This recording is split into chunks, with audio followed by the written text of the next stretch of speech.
settle for boring.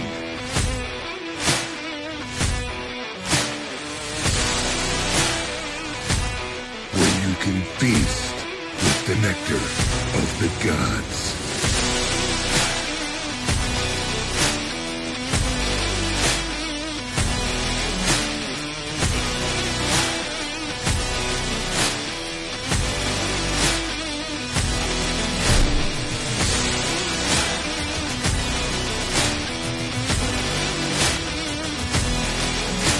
You'll always have a seat at Norse Hall.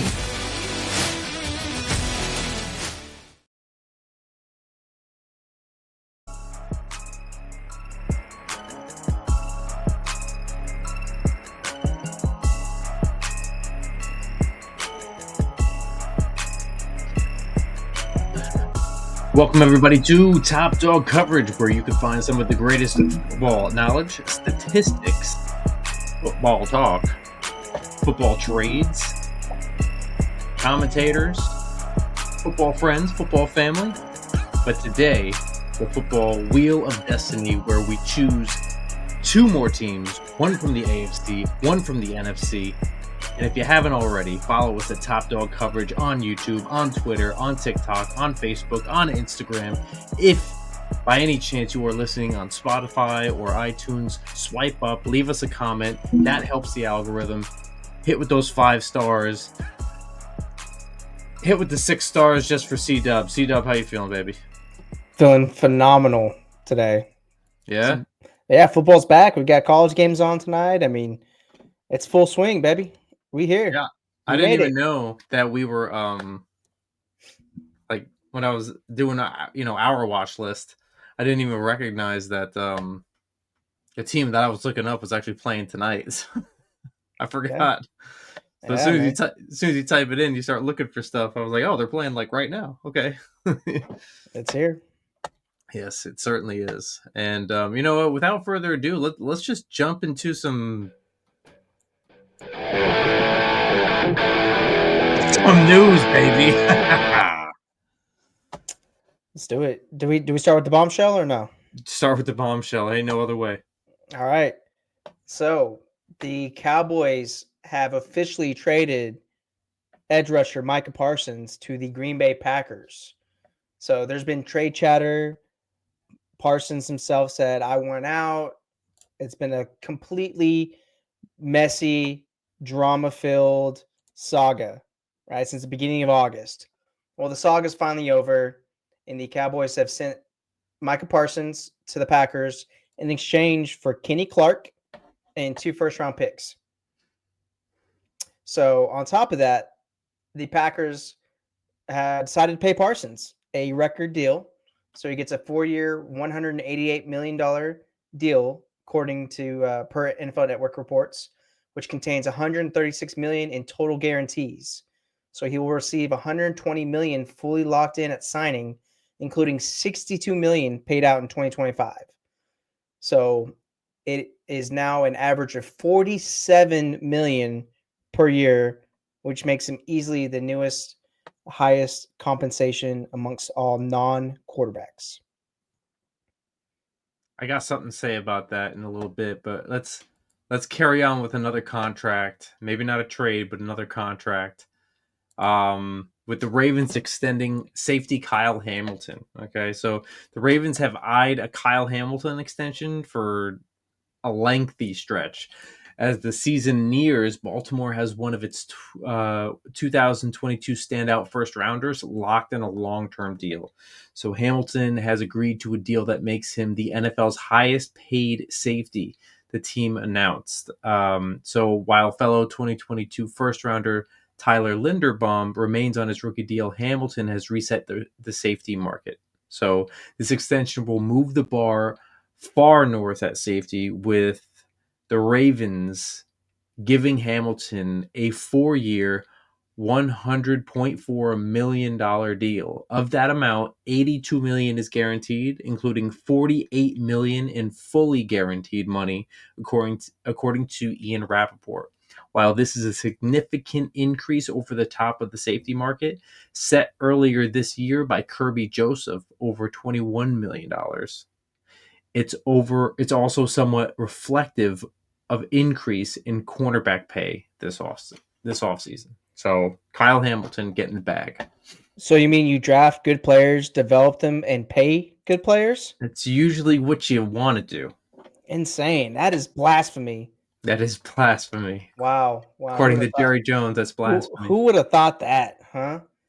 All right. Before we move back, we'll circle back around to talk more about the Parsons deal. But Mhm. the Chiefs' Rashee Rice has accepted a 6-game suspension.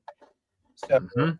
according to Tom Pelissero of NFL.com, Rashee Rice is proof telling, so he's going to accept this punishment. So rather than continue on proceeds and hearings later in September, he's going to accept the deal and go in and get first 6 games out of the way. So kind of be on the lookout. I mean, he should be a fantasy asset towards the back half of the year, but it gives him more time to kind of ramp up. He had that knee injury last year when Mahomes took his knee out for friendly fire. So Rashee Rice is number 1 receiver. Won't be back until week 7.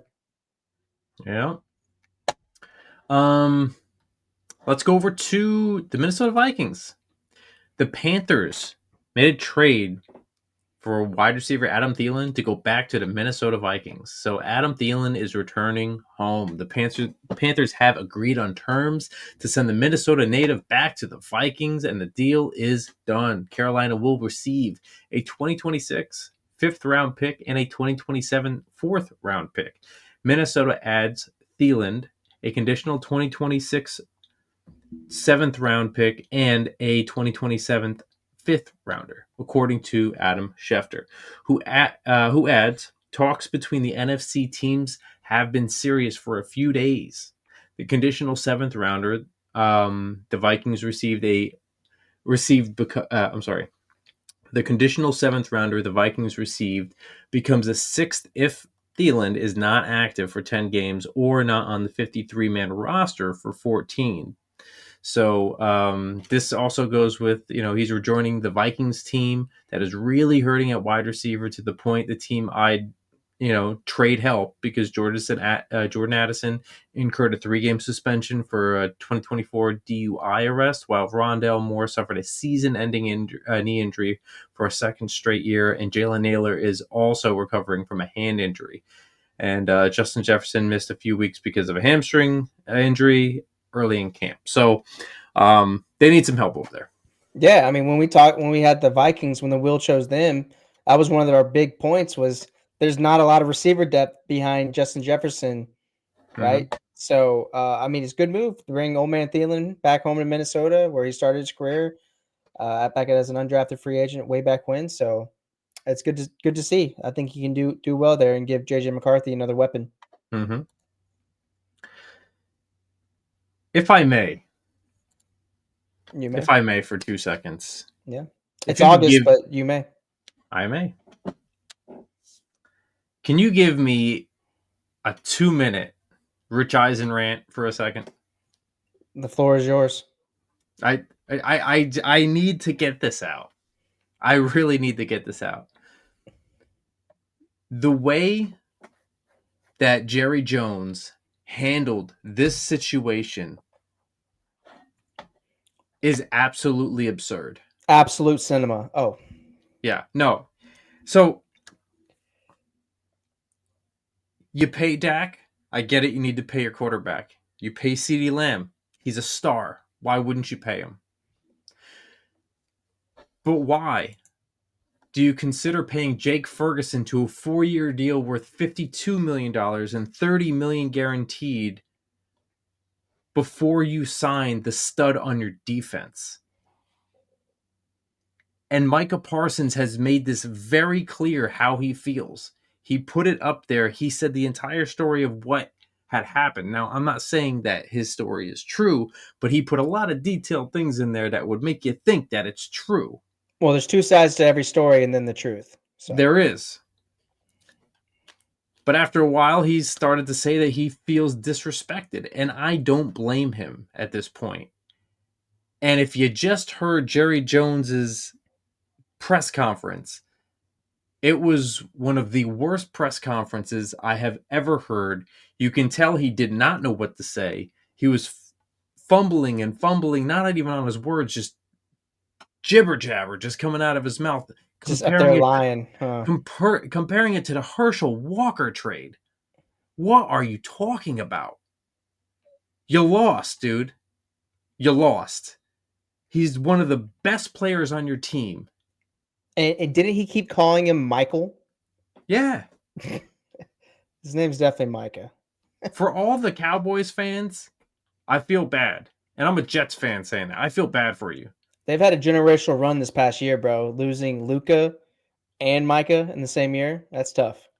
On top of any Cowboy fan who says that we didn't need him, you're full of shit. You need him. You need him. Because guess what kind of defense you have now? You don't have one. Nah, You got some it's tough. playmakers on. Yeah, you got some playmakers on there, but not without that man putting pressure on the quarterback. Yeah, they lost to Marcus Lawrence and Micah Parsons. Now This is the most offseason. disgusting way to handle something I've ever seen. On top of, he said that these trade talks have been in line for months now, which you know that's BS. Yeah, no, ain't no way, dude. Ain't no way. And like the thing about it is, in the draft, you look to acquire great talent that you can bring in, develop, be a face of your franchise, and then you extend them, you pay them. Yeah. Right? That's what you look for in the draft. So we've seen this happen a lot here recently. AJ Brown gets traded to Philadelphia. They bring in Traylon Burks. He's not even on the team anymore. Oh, got cut. Right. So it's like there's so many examples of the draft. Like you're hoping to get a generational pass rusher or somebody of his caliber on your team through the draft. And you have one and you move him to get two first round draft picks and an aging veteran who Kenny Clark's been great in his heyday, but he's coming off the worst year of his career last year. And you know what Jerry Jones said? With these picks, we could get Pro Bowlers, potential Pro Bowl. Dude, you just had one of the best players in the NFL on your team. I said Pro Bowler to you before. What did you say?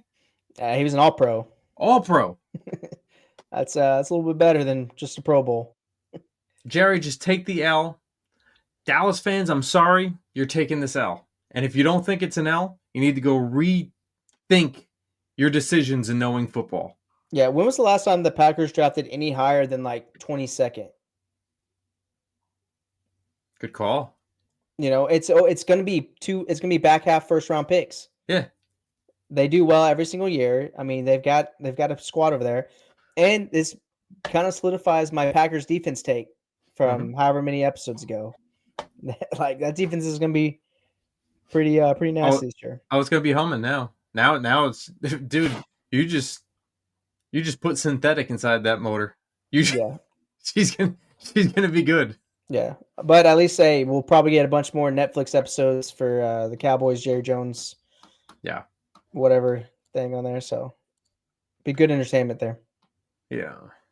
So the news was brought to you by north-hall.com and FGM Label. If you want some good music to go with your shows, or maybe you're an artist, go onto Instagram and look up FGM Label, First God Movement Label. Let's get into it, C-Dub. All right. Let's do it.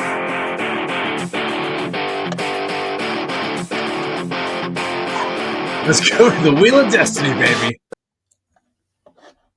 All right.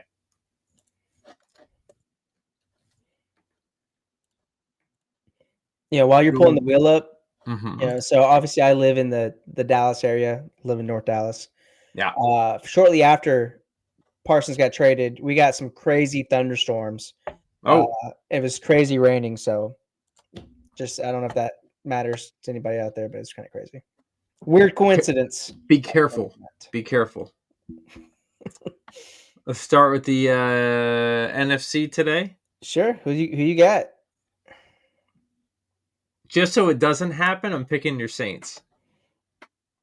Okay, fair enough. You know what? Let's go Philly. They play the Cowboys in a week. Mm, I'm going Eagles. all right. Let's do it. We're Oh, not going to go right through in the this again, middle. are we? Right in the middle. All right. New York, baby. New York Giants. New York Giants. Put them one G-Man. away. All right. So who we got here? I'm gonna guess with another struggling franchise. I'm gonna go with the Houston Texans. No, I'm kidding. I'm gonna go with Indianapolis Colts. I'm gonna go with the Kansas City Chiefs.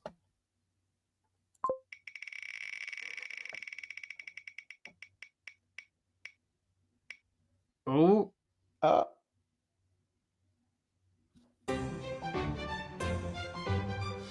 Texans. Shout out Texans. Luis. Shout out Luis, baby. All right, Texans are gone. We got the Let's G-Man. we do. Let's start off with the NFC there, bud. Okay. The New York Football Giants. The New York Football Giants. So what goes what pops off at you starting off here? Sadness. Instant sadness. I mean, this is a franchise that's won multiple Super Bowls. Just have not been good for a really long time. You know, you bring in a little bit of hope. You trade up in this year's draft class, take the electric Jackson Dart, whom we saw have dinner with in Indianapolis. We did. He was right next to us. You know, he's your future. So my hope is you keep him as far away from the field as possible in 2025. The Giants have easily the toughest schedule in for this year. Yeah. Right. So this is why you bring in a veteran, Russell Wilson, so he can kind of lead the team and protect Dart from having to get on the field. Yeah. This offensive line, not so great. Yeah, look, let me just run through this real quick. They have the toughest schedule of all quarterbacks. Okay? The toughest schedule.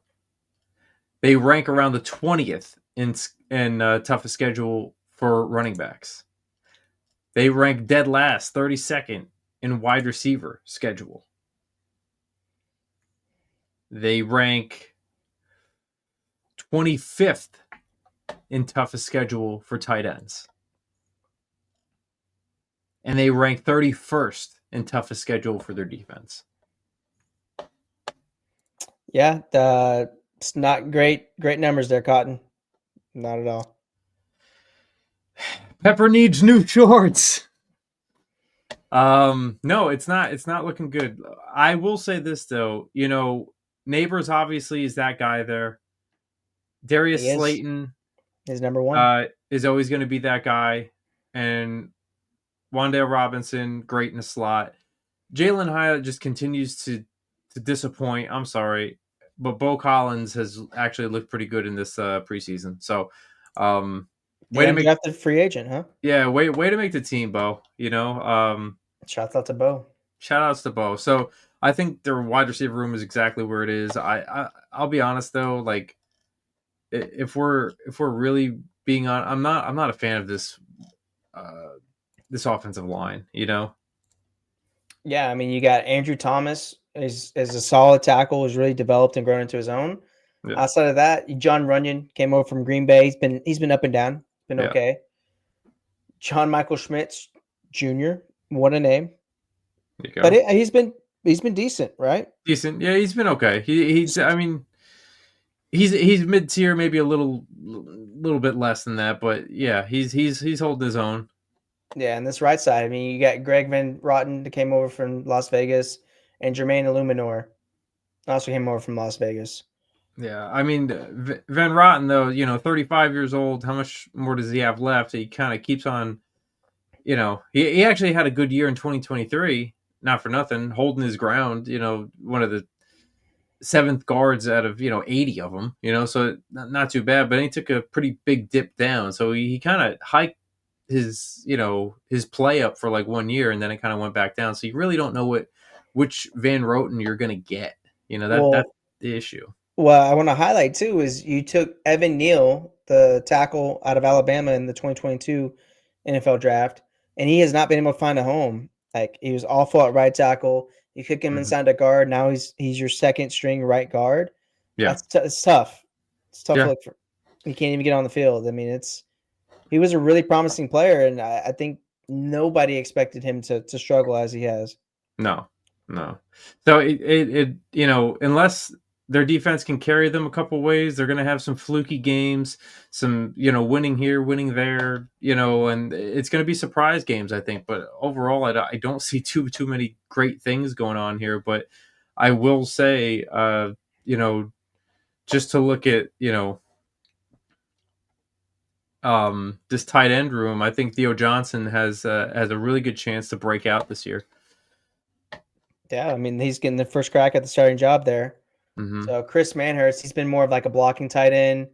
Bellinger, he's just kind of been there. He's been okay. Not a super great athlete, but it's been okay. But yeah, I mean, this tight end room, I just don't know who else is gonna get too much targets outside of your receiving core and Yeah. Tyrone Tracy. I have a feeling they're going to do a lot of comeback games here, and with that, I think, for fantasy, it might actually look okay, but in the second half when they have to catch up, that's my opinion. Yeah. So, like Wilson might get a lot of garbage points. You might have a lot of targets going to Malik Neighbors. But that includes Theo Johnson. But then also you have Tyrone Tracy, Singletary, and Scadabo. I think, in my opinion, this running back room, it's not a bad running back room. I actually do like the running back room, but I think Singletary will begin to fade towards the end of the year, towards that third string running back. Yeah, I think Scotabo just kind of has dealt with some injuries in training camp, so that's kind of Mhm. why you see him in that third spot. But I mean, Jackson Dart, he flashed in the preseason, so he's looked really good. Granted, Mhm. hasn't always been against starters, more like your second and third stringers or whatnot. So Yeah, you'd like to see that promise. It gives the Giants hope for the future that yeah, he can continue to develop, sit on the bench, and learn. yeah, And you got two pros at the quarterback position with Russell Wilson and Jameis Winston. yeah, All time vibes room right there, yeah. all time. It's fun to watch. I'm not gonna lie, it's fun to watch. Eh, Um, and I think you and I could talk about kind of. I do like the signing of Javon Holland. Fan of it. yeah, this will be his Also have second year there, right? Yeah, Yeah. and Deontay Banks back there with him. I enjoy seeing that, but I think the main thing that we're excited to see here, man, like if we're gonna be real, is I know it's a 3-4, but that front four, Oh, dude, this pass rush is gonna be off the chain. yeah, Like yeah, I'm dude, extremely excited to watch Giants defense this year. yeah, I'll skip the offense. I'll watch some Malik Neighbors highlights, but I'm excited to dive into this defense. yeah, I mean, yeah. you I got mean, sexy Dexty, like you're right there in the middle at nose tackle. You have Brian Burns, Abdul Carter, Kayvon Thibodeau, nasty pass rush, dude. yeah, yeah. And I Like mean, this other than that, though, man, I mean, I really don't see much else. this secondary is a little underrated. I mean, you signed Paulson Adebo, came over from New Orleans. Yeah. He was always the second man next to Marshawn Lattimore when he was with the Saints, but he held his own as cornerback one after the Marshawn trade and before he got hurt. Tyler Newbin's coming to his second season, so he's going to be improved. We already talked about Javon Holland. He was one of the top safeties when he hit the Hmm. free agent market, so you expected him to be improved. Deontay Banks, this will be his third year. Hmm. So lots of improvement. And Drew Phillips, he was a stud in the nickel position. I believe he was a Kentucky player. He was one that I was really excited for in last year's draft. But I think the secondary is extremely underrated. So Yeah. It's the defense is kind of what they're playing with right now. If yeah, they had a little bit more of an offensive line, I would give them. I would have more higher hopes for them, I guess. yeah, you can't have too much hope this year. I mean, this is more of a let's build on some momentum. Let's be Yeah, competitive. yeah, But next year's gonna be our year yeah. I could see something like that happening. Um, because Dart's the guy after this year, right? I mean, both. Winston and I'm Russell Wilson are free agents. Winston should still be there next year. He did a 2-year deal. Yeah. So, and it's just a safe face in case something happens, and I think it's a good idea. With that, you want to run into the prediction? Yeah, let's do the schedule for the New York Football Giants. All right. Just ahead of time. This is not going to be pretty, Giants fans, but here's your 2025 New York Football Giants schedule prediction. So week 1, you have the Giants hitting the road to Washington. Washington's the better team. Going to give me Washington at home. Then you have the Giants on the road with Dallas. All the turmoil in Dallas is kind of nuts right now, but I still am going to take Dak and CD over this New York Giants offense. So give me the Cowboys at home. Chiefs are visiting the New York Giants week 3. Got to give me the Chiefs. I trust Mahomes and company over them. Week 4, you have the Chargers visiting the New York Giants. So give me Harbaugh, Herbert all day. Week 5, this is the first one where I believe the Giants will be favored in a game to win. Going to give me the Giants as much as it hurts. I think they will beat Kellen Moore and his Saints. Week 6, you have the Philadelphia Eagles visiting the New York Giants. Going to give me the Eagles on the road. They're just a far superior team. Week 7, you have the Giants visiting the Denver Broncos. Sean Payton and Bo Nix are going to put them in the ground. So give me the Broncos at home. Week 8, you have the Giants visiting the Philadelphia Eagles on the road. Give me the Eagles. Give me Hurts and company at home.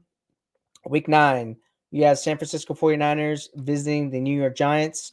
Now, this is going to be one of those weird games because San Francisco has a lot of injuries at receiver. So going and give me the Giants at home, I think that pass rush is going to be too much. Week 10, you have the Giants visiting the Bears. I think Ben Johnson and Caleb Williams will be in a nice groove by week 10. So going to give me the Bears at home. Week 11, you have Micah Parsons and the Green Bay Packers visiting the New York Giants. Packers are going to be a far superior team. They're probably in the Super Bowl chase this year now. So going to give me the Giants on the road. Packers on the road. Excuse me. Got it. Yeah, my bad. Week 12, you have the Giants visiting the Detroit Lions. I do think the Lions will probably take a slight step back this year, but I do think they're going to be the far superior team over the Giants. So go in and give me the Lions at home. Week 13, I think this is going to be one of those weird games. I don't know if this is one of the overseas games or not, but go in and give me the Giants on the road. I think it's going to be one of those weird fluky games. So week 14, they have their bye week. Week 15, you have the Washington Commanders visiting the New York Giants. Go and give me Jane Daniels and company. Week 16, you have the Vikings visiting the New York Giants. I think by this time, JJ and company will have that better rhythm. So I think they will take the W on the road here. So go and give me the Vikings. Week 17, you have the Giants visiting the Las Vegas Raiders. I think this is going to be kind of another one of those weird games. So go and give me the Giants on the road. And then week 18, you have the Cowboys visiting the New York Giants. Go and give me Dak and the Cowboys on the road against the New York Giants. And we showed no love for them. Yeah, he got them finishing with the 4-13 record. I think they'll be competitive in a lot of these games, but I just don't think they're quite to the level where they're going to win these games. I'm gonna say in the back end, like once they realize that there's no more playoffs, I think Winston comes in, Could be. and I think he's gonna F it and chuck it. You know what I mean? Like, and I think we have all seen him do that. Yeah. You know? Yes, he is. And it's fun to watch. It's certainly fun to watch. All right, so let's go over to the Houston Texans. Shout out Luis, baby. Shout out Luis. Let's take a good look real quick at this wide receiver room, okay? I like this wide receiver room. It's got Nico Collins. We know who that is. Xavier Hutchinson right behind him. Jaden Higgins, who was a second rounder from Ohio State, but then also... Not Ohio State. What did I say? Iowa State. Sorry. Yeah. from Iowa State, but also Jalen Noel from Iowa State as well. So I like what they did there. I know he's behind Christian Kirk on the same end. He gets banged up a lot, so there could be a real chance for Jalen Noel to come in there. And they got Braxton Berrios in the depth chart back there, and he's pretty seasoned as a vet. He kind of knows what to do, how to go about things in that slot position. He's been around a couple different teams, starting with the Patriots, the Jets, Miami. He's been around a little bit, so he kind of understands how to play that role in case anything really does go bad. And then you got Justin Watson from Kansas City. So I do really, really like this depth and I don't know, the talent in this wide receiver, and I think they're going to have to throw a lot anyway. This offensive line is very unknown. I'm worried about it. If I'm just speaking openly, there's a lot of unknowns. We don't know what Ursary is going to bring to the table. We don't know what Andrews is going to bring to the table. You know, this year, I just it's shaky. It's shaky. Yeah, I mean, Jake Andrews is a longtime starter for the Patriots, wasn't he? Yeah. I think one thing too I want to mention on the Braxton Berrios is he's a really good returner. So I think he brings a lot of juice to that return room. So I don't know how many snaps he'll get in the slot with Kirk and Jalen Noel, but I do like him in the return game. But yeah, like you're talking about, this offensive line is very different from last year compared to this year, but with a lot of unknowns. Yeah. Like you trade for Ed Ingram, you take or Ursary in the second round, you bring over Laken Tomlinson. Uh, Titus Howard is a first round pick from 2019. So we'll see. We'll see. Hopefully, this group will be able to protect CJ Stroud a lot more than last year's group. Now, I don't know how that'll be with, I mean, Tunsil is one really good tackle. So I don't know. I don't know how to feel about the offensive line.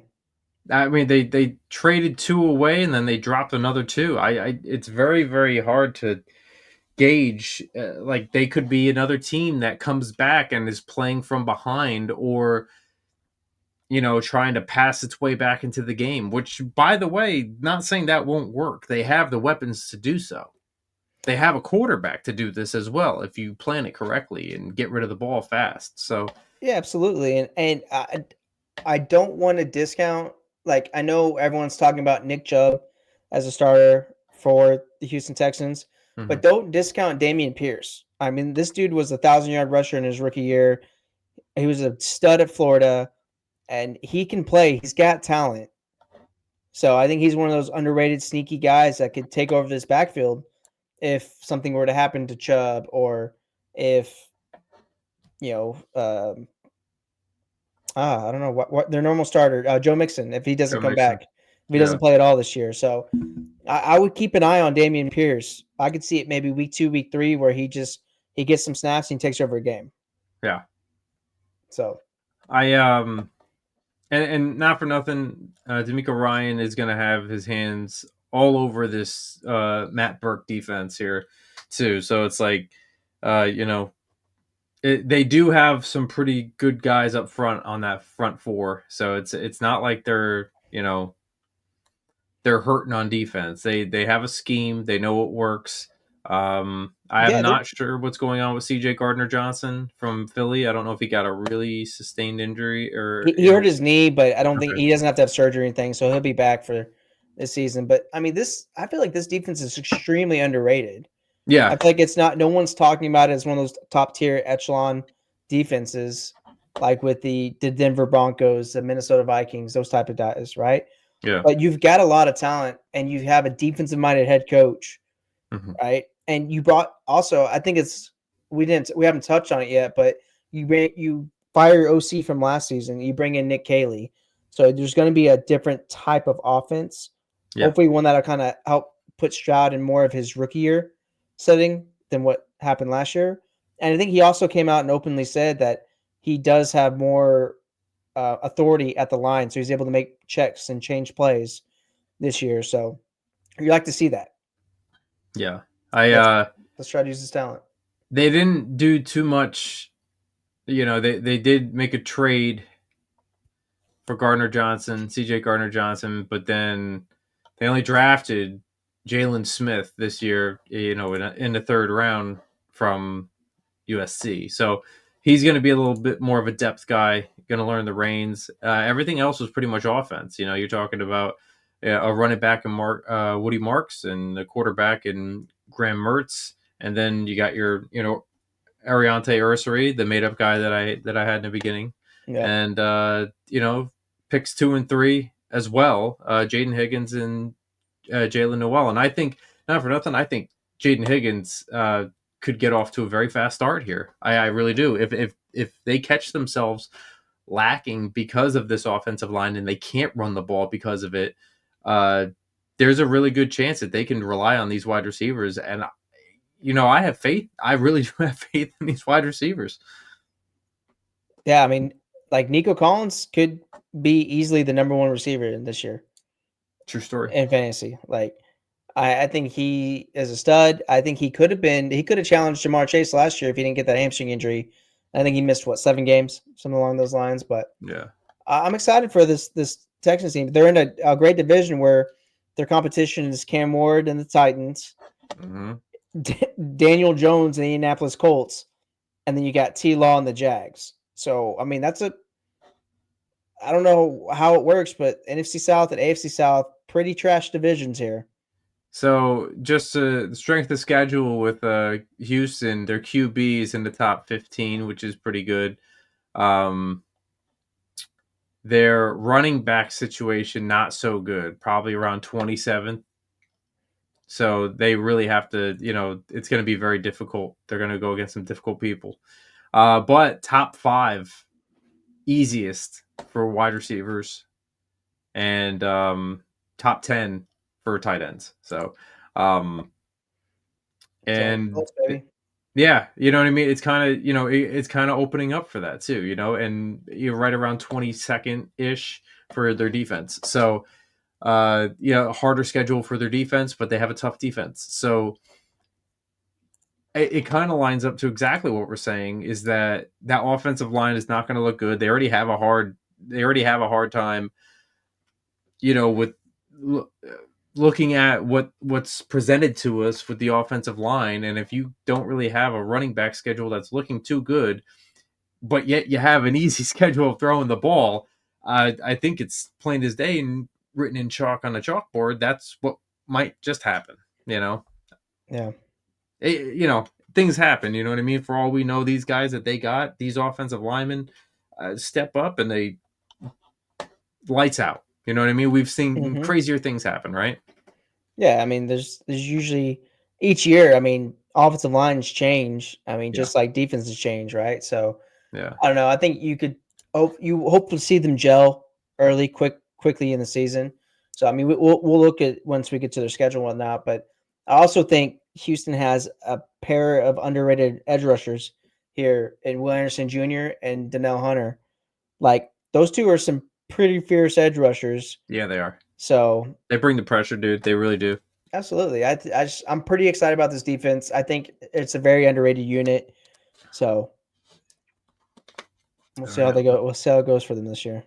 Well, I'm gonna tell you right now how it goes for them. All right, let's get into it. Let's get into the 2025 Houston Texans schedule prediction. Week 1. We're going to go week 1. I think this is going to be a shootout. And you know what? I'm going to, right off the bat, I'm going to give it to the Houston Texans. Houston Texans is going to take a W, and it's going to be a shootout. Week 2, I think this is going to be a defensive play, but I think the Bucks going over to Houston, they're actually going to take a win on the road. So give me the Bucks in week 2. Week 3, going over to Jacksonville. There's been a lot of flack about this, but you know what? I'm still going to hold strong to it, and we're going to go Jacksonville. Jacksonville is going to take that win. All right. Week 4, they're going to go visit Cam Ward for the first time. I don't think he's going to be ready for that defense to hit with Will Anderson and such. But the Houston Texans hosting the Tennessee Titans. Give me a home win for the Texans. Week 5, you're going to have the Baltimore Ravens hosting the Texans. Hold the phone for 2 seconds. Okay, I redialed. Guess what? We're going to have a surprise win here. The Houston Texans are going to take a win on the road right before their bye week. Okay? Sounds weird, but I think this is going to happen.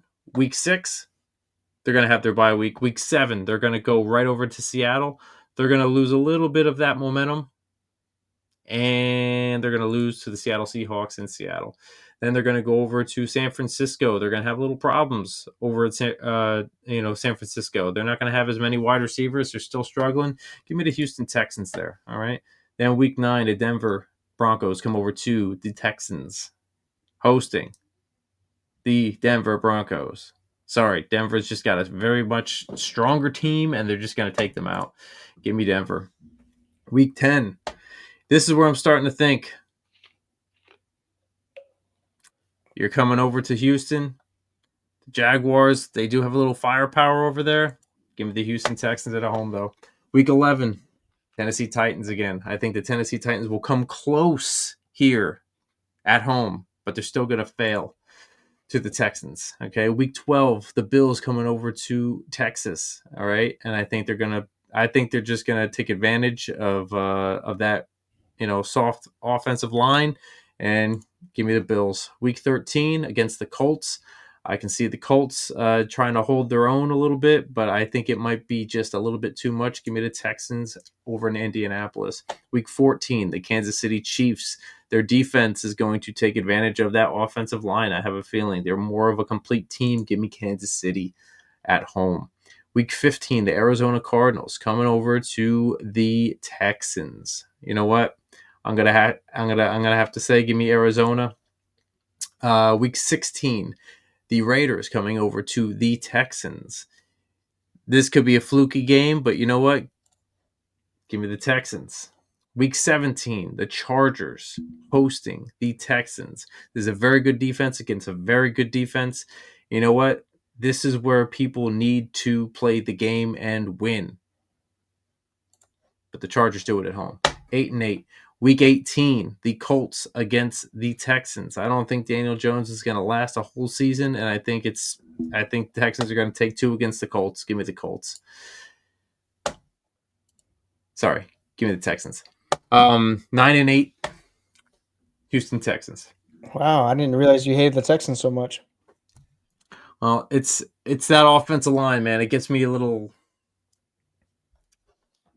worried. But there's going to be a lot of these. I do have the fluky game against the Ravens. I have a feeling they'll come back and they'll do something weird. I have that as one of those weird games in there.